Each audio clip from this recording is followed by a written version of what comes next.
diagnóstico e manejo de paciente crítico, paciente séptico, tem alguns dogmas, tem alguns nortes que são praticamente sobreponíveis a manejo de dengue, feimaculose, meningo, lepto e afins. Então, o que eu vou trazer aqui, talvez muitos já tenham visto nos eventos passados, enfim, e o foco não é discutir os aspectos epidemiológicos da lepto, da feimaculose, mecanismo patogênico.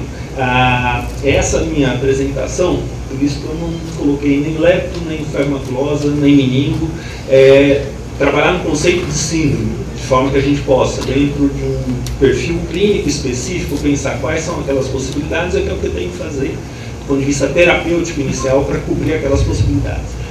Bom, conceitualmente, síndrome febril hemorrágica, icterícia hemorrágica, febril respiratória, não é um conceito nosso, é um conceito da OMS, justamente para estruturar a vigilância e com alguma aplicabilidade, não é uma aplicabilidade major, a aplicabilidade é para vigilância a rigor, mas que aqui em Campinas é um conceito que se incorporou muito, tanto que hoje a gente discute, tem paciente com esfirra em tal hospital, tem outro paciente com esfirra em outro hospital, o SVO nos liga e fala, recebemos um paciente com esfirra de tal serviço. Então é um conceito que acabou transcendendo a vigilância e indo na realidade para a questão do próprio manejo, o que é que investiga nesse paciente com esfirra, enfim. Conceitualmente, síndrome febril hemorrágica aguda são indivíduos com idade maior de 1 ano, menos de 21 dias de duração de febre. Eventualmente você tem indivíduos que estão há 2 meses com uma doença aguda, febril, e começa a sangrar com 1 mês e meio. Vai ver uma leucemia mieloide aguda, enfim. E que tenha sinais de hemorragia nas mais diversas nuances.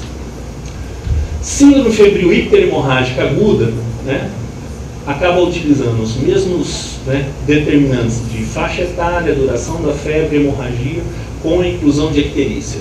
Essa vem sendo a síndrome que a gente mais observa nos nossos pacientes, obviamente na proporção dos mais graves, em relação a lepto, em relação à feimaculose. Todas essas doenças que a gente vem tratando, mas se a gente fizesse aqui um evento sobre síndromes febris diarreicas ou síndromes febris respiratórias, talvez a gente pudesse utilizar esse mesmo ator.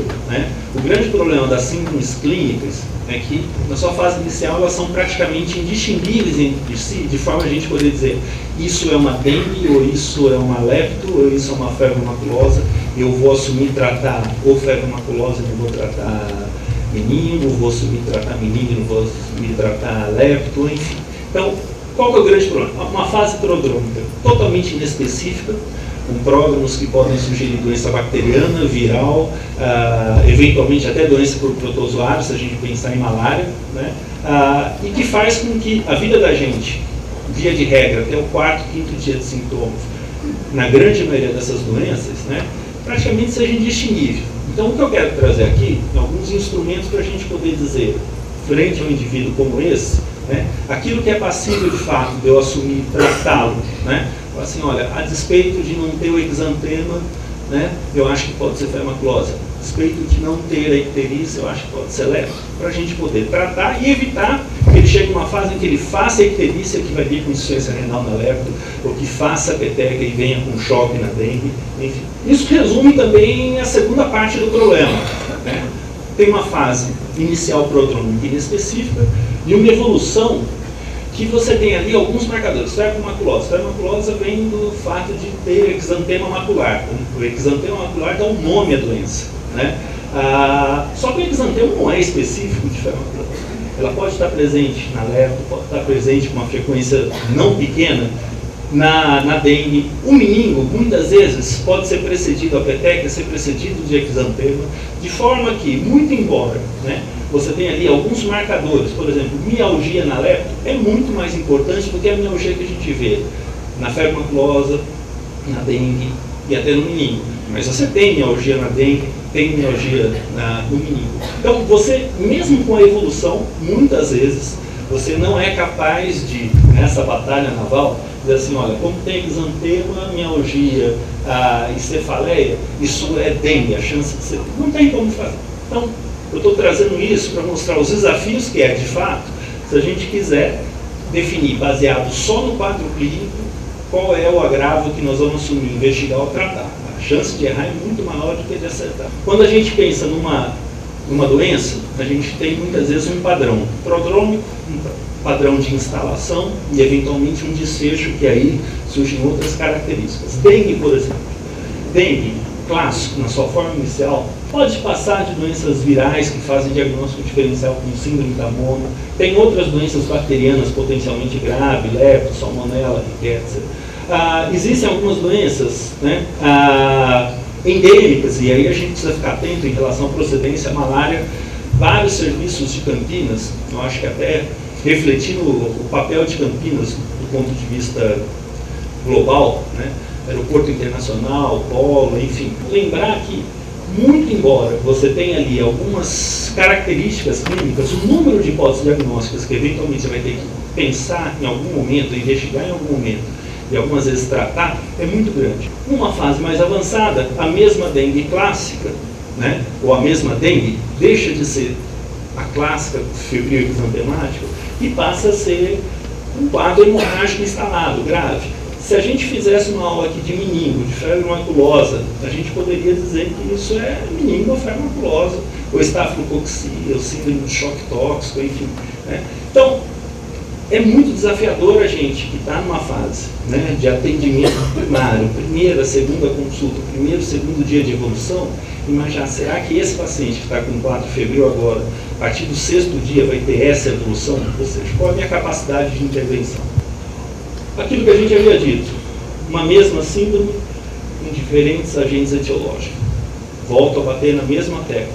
A gente não pode tentar considerar, eu vou assumir, tratar o mais provável, ou eu vou investigar aquilo que é mais provável. Porque estou tendo dengue agora, as síndromes febris, exantemáticas com PETEC, a maior probabilidade de ser dengue, ela de fato ocorre. Mas a gente teve febre maculosa ano passado, em janeiro. Né? A gente tem dengue em julho. Então, o que eu quero dizer é, a gente tem que contextualizar a clínica, a sazonalidade das doenças, mas temos que também ter outros instrumentais. O Unicamp hoje, Campinas hoje responde pelo maior número de casos de febre maculosa do estado e certamente do Brasil. Região de Campinas. Campinas isoladamente, eu acho que ainda não, mas sim. O HC da Unicamp acaba sendo referência para a maior parte desses casos, não só de Campinas, mas do entorno também. Tá? Eu queria chamar a atenção de vocês, olha, casos de febre maculosa atendidos no HC, 71% eram quadros febris hemorrágicos, ou seja, do ponto de vista sindrômico, né, febre maculosa é uma doença que tem que estar aqui para a gente no topo, no top list das mais, por conta do nosso contexto epidemiológico, frente a casos febris hemorrágicos. Por que eu estou dizendo isso? No ano passado nós tivemos a desconfortável taxa de letalidade de 60% em relação à febre maculosa. Né? Nós temos a sorte de ser uma doença de baixa incidência, mas 60% de letalidade, né, de 5 pacientes, 3 morreram, é inadmissível. Uma doença que eu ouso dizer que a gente conseguiria tratar a maior parte dos casos em nível ambulatorial. A gente só não trata ambulatorial porque a gente perde alguns momentos importantes. E isso, para mim, é interessante também. Nós notificamos muito casos de febre maculosa aqui. É bom, né? Nós somos sensíveis. Ou seja, se a gente não estivesse notificando, a gente ia ter que ficar preocupado, porque a gente tem várias áreas críticas. É bom, nós somos sensíveis. Mas a gente tem uma especificidade que não é das melhores, né? Ou seja, de cada 100 casos confirmados de febre maculosa, talvez a gente tenha 1,8, 1,9 confirmados. Aí você tem outros 92% que foram alguma outra coisa a despeito de terem sido notificados. Quais são essas outras coisas? Leptospirose, daqueles que não foram febre maculosa, leptospirose responde por entre 1/4 e 1/5 dos casos. Ou seja, de cada 5 casos que não foram, né, febre maculosa, 1 foi lepto, 1,5. Outra doença meningocócica, né? 5% dos casos que não foram febre maculosa foram meningo, né? Outra, sepse, mais 5%. E queria chamar atenção para dengue. 17% dos casos que não foram febre maculosa foram dengue. Agora, isso foi quando? Isso foi na epidemia de 2007. De forma que, em períodos epidêmicos de dengue, a hipótese diagnóstica de febre maculosa deve ser considerada em pacientes com dengue, da mesma forma que dengue deve ser considerada hipótese para pacientes com suspeita de febre maculosa. De forma que, se a gente somar dengue, lepto, meningo e sepsis em geral bacteriana, a gente tem praticamente 61% dos casos. O restante vai entrar infecção aguda por CMV, HIV, tóxico, enfim, uma lista infindável. Essas são as mais, e esse é o motivo pelo qual eu acho que a gente poder estar discutindo aqui é importante, ou seja, priorizar aquilo que quantitativamente é relevante. A clínica síndrome inicial não faz diagnóstico, muitas vezes a evolução para febre, hemorragia ou quadro respiratório não é específico de uma doença ou outra. Ser de uma área de transmissão não significa que seja aquela doença única a existir, né? De forma que muitas vezes a gente não consegue de fato falar assim, isso é uma dengue ou isso. Por que eu estou dizendo isso? Porque muitas vezes os casos aqui de Campinas são notificados como sistematicamente dengue, lepto, fermaculosa, dengue, lepto, fermaculosa, fermaculosa, lepto e dengue, lepto, dengue, fermaculosa, enfim, né? Só muda a ordem da... Algumas vezes isso realmente deve ser feito e pensado. Outras vezes a gente tem que olhar com mais cuidado. Dengue, basta estar vivo para estar suscetível. Febre maculosa e lepto, não é assim, carrapato não voa, né? E excremento de rato, a rigor, a gente não tem em qualquer canto. A gente vai ter que começar a incorporar, né? Além de saber, olha, isso é exantema macropapular, isso é petequial, exantema é centrífugo, né? A prova do lácer é positiva e negativa, o raio-x de tórax é assim, assado, enfim. Algumas questões desse tipo, né? De onde é, para onde foi, quando foi, trabalha com o quê, né? O que você fez no seu passeio, teve mais gente que adoeceu no período, né? Ou seja, utilizar desses instrumentos para a gente poder nos instrumentalizar. Porque o que eu quis trazer com aqueles casos iniciais é mostrar que do ponto de vista clínico, se a gente for apostar e falar assim, isso é uma dengue, eu vou assumir não da doxiciclina, porque não chegou a temporada da febre maculosa, a chance da gente errar, ela existe. A chance de minimizar, muito mais do que exame laboratorial, né, e do quadro clínico, pitoresco, caricato, né, é você ter instrumentos como esse, né, incorporar isso. Eu sei que muitas vezes atender, né, 200 pacientes por profissional de saúde, por plantão, faz com que a gente não tenha como fazer a anamnese de terceiro ano de faculdade. Mas alguns elementos a gente tem que incorporar para a gente minimizar e não deixar de tratar aquilo que é passível de tratamento, de não deixar de marcar retorno no ambulatório, na própria unidade, para a gente ver a história natural, a evolução. A febre maculosa é uma doença que tem feito estragos nas estatísticas, estragos nas famílias, estragos para médicos assistentes, enfim, né? É uma doença que, muito embora a incidência seja baixa, né, a capacidade dela de causar uma doença grave, multissistêmica e irreversível, né, independente do DPAC, eu acho que é uma doença que a gente incorporou bastante aqui, né? Pensar em febre maculosa, mas mesmo assim a gente talvez esteja pensando, mas tratando esse paciente no lugar errado, talvez. Porque 60% de letalidade é alguma coisa que a gente... A média de letalidade do estado de 35 a 45. O ano passado foi um ano ruim para o estado, as nossas custas. O ano passado bateu em 50% por conta dos 60% de Campinas, né? Então, é a mesma coisa que a gente falar 10% de letalidade em formas graves de dengue. É inconcebível. Esses são os dados do estado. É uma doença que a gente chega num platô que causa desconforto, de 30% a 35% de letalidade. 60% de letalidade, como a gente teve nesse município ano passado, é inconcebível, né? É inconcebível. A gente conhece esses casos, e a gente viu que há casos em que houve hipótese tardia, houve hipótese, mas tardia. Houve casos em que houve hipótese precoce, do ponto de vista de número de atendimentos, mas foi encaminhado tardiamente para uma unidade de complexidade maior, né? De forma que a gente está pensando, talvez a gente esteja pensando um pouco mais tardiamente, né?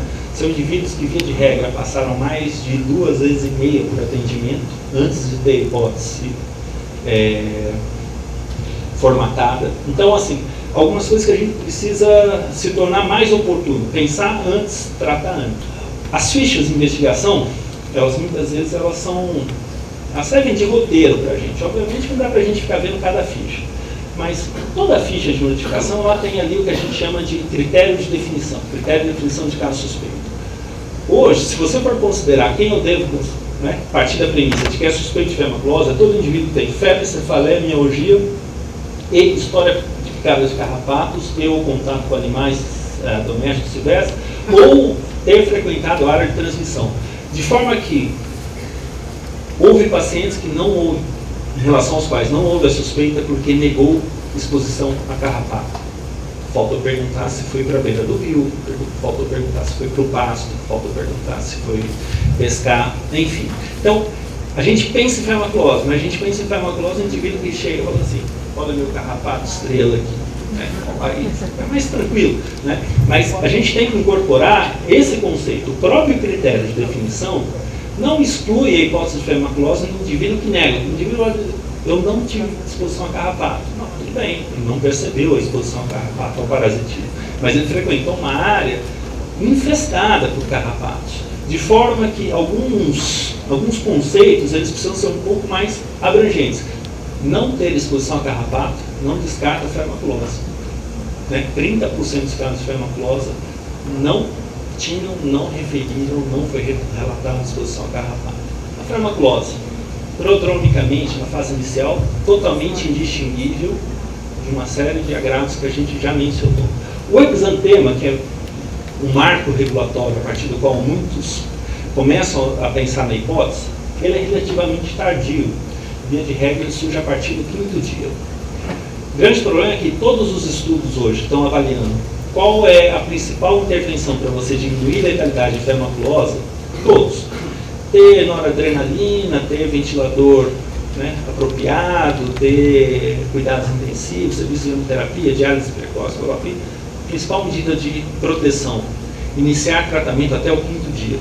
Se você começa o tratamento a partir do 6º dia, o risco do seu paciente vir a óbito, ele se duplica ou triplica em algumas situações. Eu estou falando de 24 horas a 36 horas de corte, ou seja, em relação à história natural dessa doença, está muito claro que até o 5º dia, aquilo que a gente vê de sintoma totalmente inespecífico, ele é condizente com o estado de gravidade. A partir do 6º dia, você tem um dano que dar ou não dar antibiótico se torna secundário. Ou seja, você já tem um padrão de lesão que não é um antibiótico mais que vai reverter. Né? Então, esperar o exantema, um erro, ou uma postura inadvertida. Considerar a farmaculose quem tem exposição a carrapato, ponto 1. 2. Não ter exantema, eu descarto como farmaculose, verdade, gente? 40% dos casos, a gente não tem exantema até o 3º dia. Né? 80% dos casos não tem exantema até o 4º dia. Né? 10% dos casos não vão ter exantema após o 5º dia. Fator preditivo de óbito em relação à farmaculose, não ter exantema, ser da raça negra. Por quê? Fica difícil de ver o exantema, descarta farmaculose, não trata óbito. Né? Então, essa é outra questão. Não ter exantema no momento da primeira consulta não descarta a farmaculose. Não ter exantema na história natural desse paciente pode ocorrer em 10% dos casos, de forma que não ter exantema não descarta a farmaculose. Se é um quadro febril agudo, um indivíduo que se expôs a parasitismo ou a áreas com parasitismo, é mandatório pensar em farmaculose, tratá-lo como tal. De novo, a ficha ela nos traz informações extremamente importantes. Ela nos dá tudo aquilo que a gente tem que pesquisar ou procurar no paciente com farmaculose. Mas ela é totalmente inespecífica. Esse quadrinho aqui ele poderia ser um quadrinho da dengue, da lepto, enfim. Né? Mas ele me dá alguns nortes. Indivíduo com febre, indivíduo com cefaleia, dor abdominal, mialgia. Ou seja, indivíduos que têm esses pródromos, muito embora sejam inespecíficos, eles são passíveis de serem tratados como farmaculose. O que é que vai diferenciar? É eu incorporar para onde foi, de onde é, onde mora, com que trabalha, teve contato com o animal. Né? O momento que a gente pode ter, né, entre o exantema macropapular petequial e a sufusão hemorrágica, né, isso daqui é um período de delta-tempo que pode levar um dia e meio, isso daqui pode levar de um dia a 12 horas, 10 horas, ou seja, a gente vê uma progressão extremamente... Até o quinto dia eu não tenho nada, do quinto ao sétimo dia eu saio do exantema macropapular e posso me transformar num quadro de sufusão hemorrágica disseminada. O que está na pele, na realidade, está em qualquer outro tecido que seja vascularizado, ou seja, né, o grau, a expressão da lesão aqui, ela geralmente se correlaciona com o que a gente vê na nefro. O que a gente quer de fato evitar, né, é que a gente venha pensar na farmaculose na hora que nós temos icterícia, hemorragia, insuficiência respiratória, insuficiência renal, via de regra, ou frequentemente dialítica, ou seja, o momento da gente pensar nesse diagnóstico é no slide anterior, no primeiro momento de exantema ou no primeiro momento prodrômico. Ó, isso é uma coisa que chama muito atenção, né? Esses dados são lá do HC. 56% dos casos tinham exantema, significa que quase a metade não havia exantema no momento que chegaram. E quando eles chegaram referenciados já por critério de gravidade, por ter necessidade de hospital terciário. De forma que isso é um problema frequente. Não pensar em febre maculosa por não ter surgido ainda o exantema, né? Isso é frequente. Tá? E ausência do exantema não descarta. Nós temos que tratar antes do exantema. Queria mostrar para vocês sintomas, desde os inespecíficos aqui, até aqueles que geralmente, né, se correspondem a lesões orgânicas graves. Nos 5 primeiros dias, né, na verdade, no primeiro dia você vê surgimento de febre, cefaleia, mialgia, prostração, náusea, vômito. Isso perdura até o 4º para o 5º dia como sendo os únicos sintomas. A mediana dos pacientes, ou seja, a maior parte dos pacientes que vai ter exantema a partir do 5º dia. E aí, se você for ver alteração hemodinâmica, insuficiência renal, manifestações hemorrágicas, convulsões, coma e óbito, entre o 6º e 7º dia. De forma que, até o 5º eu não tenho exantema, tenho pródromos. Né? No 5º, via de regra, surge o exantema, que é discreto, e aqueles que vão morrer, morrem com maior frequência no 7º dia. De forma que a nossa intervenção, ela vai ter que ser aqui. Ela não vai ter que ser uma intervenção baseada em sinal de gravidade. É em pródromo clínico, e muitas vezes sem necessidade de exame laboratorial. A rigor, é uma doença para ser tratada antes, talvez, do hemograma, da CK, da LDH, da SP, da LT. Por quê? Porque são pacientes que a gente precisa intervir aqui. Daqui para cá, o antibiótico, seja doxiciclina, cloramfenicol, deixa de ser relevante. Plaquetas. Ter hemograma para a gente é uma coisa importante. Para a dengue, para a farmaculose, é um balizador. O que a gente vê é uma correlação nítida entre a contagem de plaquetas e a deterioração clínica, de forma que você tem uma curva sobreponível entre o momento do óbito e o momento de menor contagem de plaquetas. A tendência de queda de plaquetas é sinal de alerta para que eu tenha que encaminhar, referenciar esse indivíduo para alguma unidade que possa me dar algum tipo de suporte. Mas antes disso, eu tenho capacidade de intervir, de tratar ambulatorialmente esse paciente. O 6º dia parece ser um marco regulatório do momento crítico, contagem de plaquetas em pacientes com dengue em Campinas, mostrando que nossa capacidade de intervenção é muito limítrofe, até o 5º dia. Após esse período, né, é muito difícil a gente conseguir ter ou oferecer o atendimento com propriedade adequado para aquele paciente. Alguns conceitos. A farmaculose deixa de ser uma doença rural, periurbana, silvestre. A gente tem que começar a pensar em farmaculose num contexto urbano, inclusive. A gente tem a questão das capivaras, mas eu queria chamar a atenção para a questão dos cavalos, que são hospedeiros importantes do carrapato vetor. Eventualmente, a gente pode ter casos de outras áreas aqui do estado, então nossos colegas, nossos munícipes que eventualmente, né, tenham ido para a área litorânea, Grande São Paulo, né, aqui essas áreas de mata ali próximo de Mogi das Cruzes, né, a gente tem que começar a pensar em outros tipos de animais também. Não ter presença de capivara no local que seria provável de infecção não descarta a fermaclose. O cavalo tem um papel importante e dependendo de algumas áreas, principalmente por área de mata, é um outro carrapato com outros hospedeiros. Dados do Estado. A exposição ou referido contato com carrapato, né? Entre os indivíduos, né? Entre os indivíduos todos com febre maculosa, o que a gente tem? Né? Grupo de cura e grupo de óbitos. No grupo de cura, 74% referia exposição a carrapato. No grupo de óbitos, 54% referia exposição a carrapato. O que vocês acham que isso sugere? Como não foi referido carrapato, provavelmente não foi pensado em fermaculose. Como não foi pensado em fermaculose, não foi tratado. Como não foi tratado, acabou morrendo. Então, mostrando que isso ainda é um dogma muito forte. Não se expôs a carrapato, não é farmaculose. Verdade? Não, mentira. Essas eu acho que são perguntas, né, importantes para a gente que está na assistência. A primeira delas é quem tratar. Isso a gente já conversou. Tem um indivíduo que tem quadro ainda que inespecífico, mas que tenha fator de risco importante, potencialmente indivíduos que foram picados por carrapato, ainda que não saibam. Indiretamente, como a gente vai ver isso?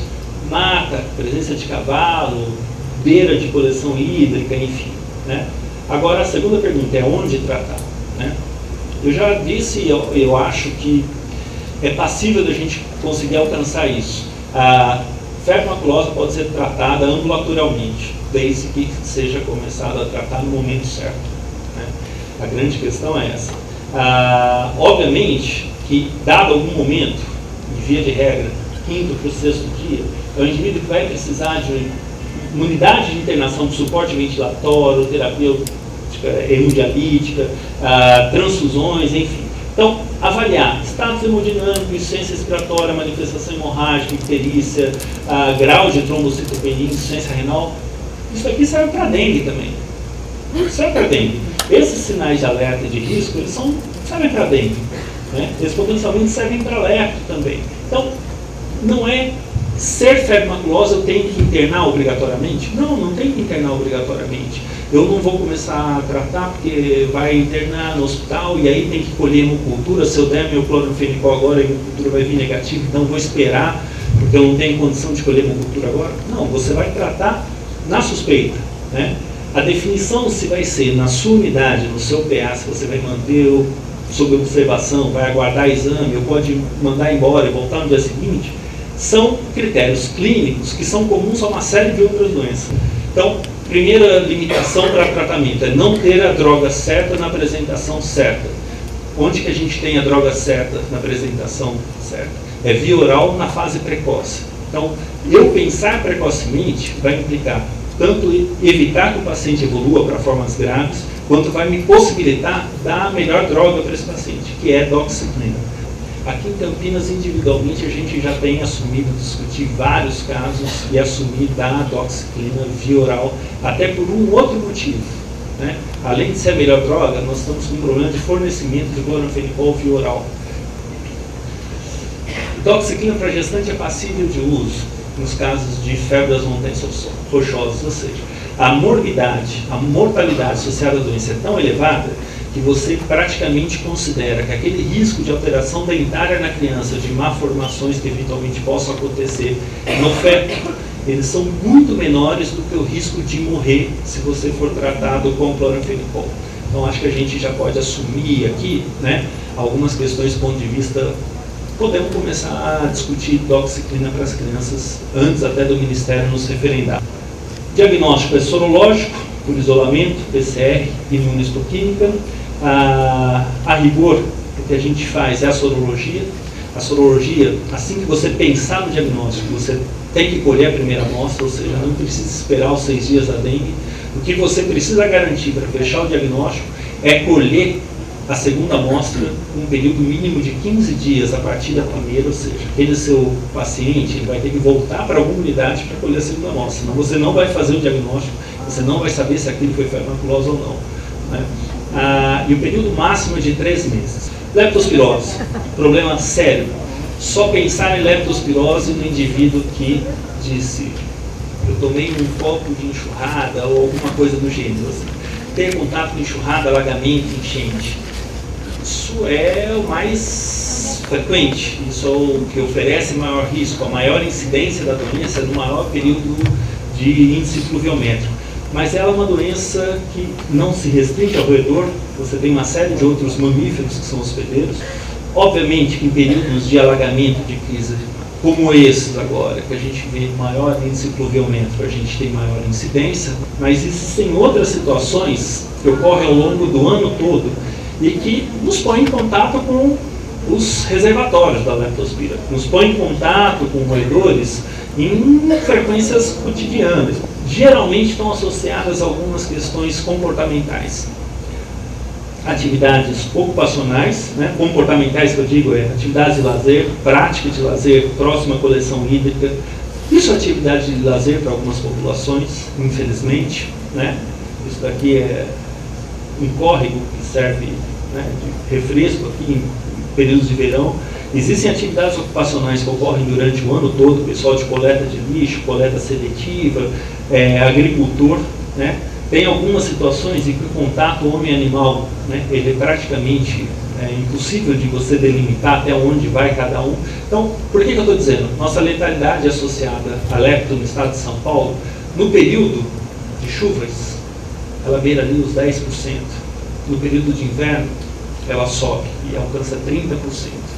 Por quê?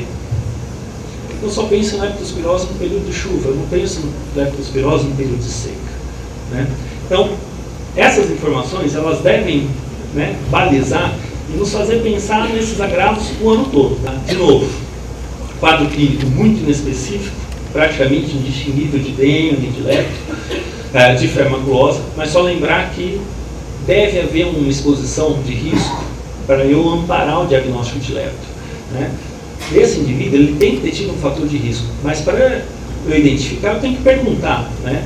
Então, indivíduo com febre, cefaleia, mialgia, hiperemia conjuntival, dor em panturrilhas, é passível de eu perguntar sim se teve contato com enxurrada, alagamento, enchente, mas eu tenho que perguntar, teve contato com o animal? A gente tem casos de lepto em veterinário, né, que trata animal o tempo todo.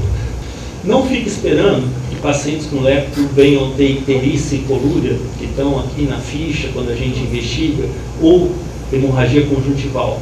Menos de 15% dos casos de leptospirose têm icterícia, de forma que de 80% a 90% são anictéricos. Entretanto, quando a gente vê os casos de leptospirose no estado de São Paulo, a gente vê que 64% são ictéricos. Mas como isso?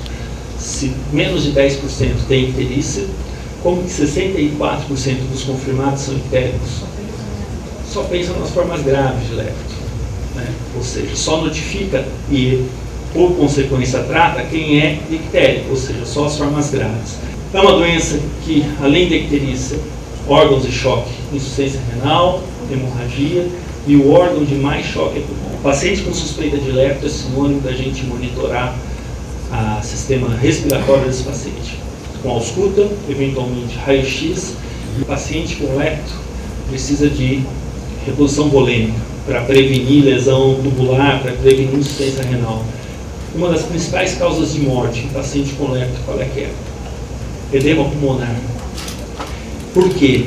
Não infrequentemente iatrogênico, ou seja, eu repor volume é importante, mas é importante, ou mais importante talvez, eu avaliar balanço hídrico desse paciente, avaliar a perfusão, avaliar a ausculta, para ver se esse líquido não está indo para o espaço alveolar. Assim como na dengue, né, você tem que estratificar.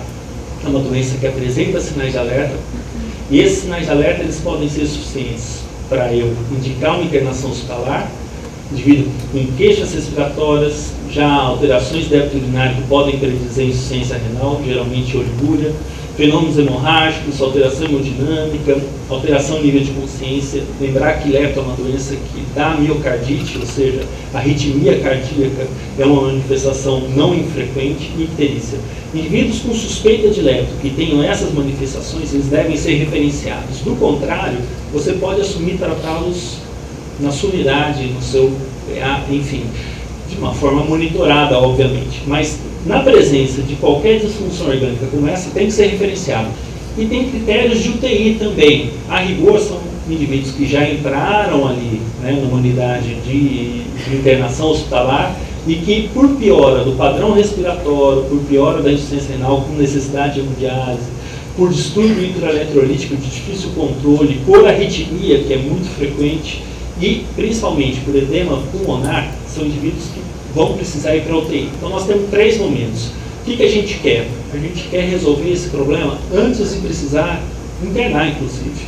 A gente quer assumir que são indivíduos passíveis de tratamento ambulatorial desde que a gente, né, precocemente detecte. Bom, queria chamar a atenção para 3 coisas. O paciente com lepto, ele tem uma lesão muscular e libera mioglobina. Mioglobina é um dos potenciais agentes nefrotóxicos, necrose tubular aguda.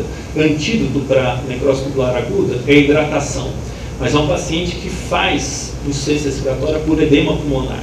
Então, uma das coisas que eu preciso fazer é dar volume, mas eu preciso monitorar. Preciso sondar todo o paciente? Não. Se o paciente estiver orientado, você vai fazer controle de diurese baseado na demanda dele. Mas isso é extremamente importante. Reposição hídrica é importante? É, para ressuscitação volêmica, para prevenir lesão renal por mioglobina, mas lembrar sempre disso. São indivíduos que muito frequentemente podem ter arritmia cardíaca. Indivíduos com lepto que apresentem alteração de ritmo cardíaco precisam passar por eletro e lembrar das 2 principais causas, ou a miocardite primária ou a hipocalemia. São indivíduos que fazem hipocalemia, então muitas vezes você vai precisar intervir precocemente para compensar ou reverter a hipocalemia. Uma doença também é um pouco mais criativa, mas o arsenal terapêutico está totalmente à nossa disposição. Drogas de eleição para lepto, ambulatorialmente, doxiciclina ou amoxicilina. Nós temos 2 no nosso arsenal, ou seja, de forma que a gente não tem justificativa para não tratar caso suspeito de lepto por falta de antimicrobiano. Do ponto de vista hospitalar, penicilina cristalina, ampicilina e eventualmente ceftriaxone, mas lembrar que a penicilina continua sendo droga de primeira linha, ou seja, é paciente que a gente não tem por que perder. A gente tem uma letalidade de lepto no município 8,5%. É muito alto. O diagnóstico é sorológico, paciente que retorna. E quando a gente tem chance de resgatar informações anteriores, nos utilizarmos essas informações, porque a gente é capaz de, lá no começo eu falei, quadro clínico inespecífico, antecedente epidemiológico que muitas vezes não justificam a hipótese, enfim, né? Mas perceber que está piorando, não só laboratorialmente, o exame laboratorial só vai ter no dia 14, né? Aquele desfecho importante já vai ter no 10, 11, mas assim, com CKMB elevada. Agora, teve uma queda de leucócitos, uma queda de plaquetas acima de 100 mil, foi dengue hemorrágica esse caso? Não foi, mas ela morreu de dengue, ela morreu com um quadro de miocardite por dengue. Então, o que eu estou tentando dizer é que assim, não dá para a gente bater numa única hipótese, mas o que a gente tem que saber é ter esse paciente na mão para ver a evolução desse paciente e saber que a gente tem um timing muito curto. O paciente que morreu com dengue no 5º dia de evolução. É possível reduzir letalidade? Desde que a gente tenha isso, quem tratar, o que tratar, quando tratar, como tratar e onde tratar de uma maneira muito clara para a gente. Lembrar da nossa anamnese, e lembrar que a anamnese não é só sinal de alerta, não é manifestação hemorrágica, tem antecedente epidemiológico. Lembrar que sinais de alerta, esses são os da dengue, eles são sobreponíveis para dengue, lepto e fermaculose. O que é alarme na dengue? Alarme na fermaculose, alarme na lepto, alarme no menino. Lembrar que se a gente se basear só na clínica, nós vamos errar. E lembrar que, para nós, extremamente importante é que se notifique precocemente todos esses casos. Algumas são passíveis de uma intervenção bastante precoce, principalmente quando a gente fala em menino. Infelizmente, o SBL tem sido o nosso parceiro em investigação no grande número de casos, né? A rigor, a gente preferiria brigar para o paciente estar indo colher a segunda amostra de febre maculosa 15 dias depois da primeira, enfim. Mas o SBL tem sido um dos maiores confirmadores de casos de dengue de febre maculosa desse município. Significa o quê? Significa que além de não terem sido tratados em momento oportuno, a suspeita não foi oportuna, a investigação não foi oportuna, de forma que nós estamos sabendo que está morrendo gente maculosa, não é porque a gente está pensando como deveria enfermar maculosa, tendo insucesso o tratamento, é porque o SBO está fazendo esse diagnóstico para a gente, né? Isso mostra duas coisas: não estão sendo tratados, e dois, né, a investigação não está sendo feita de uma maneira apropriada.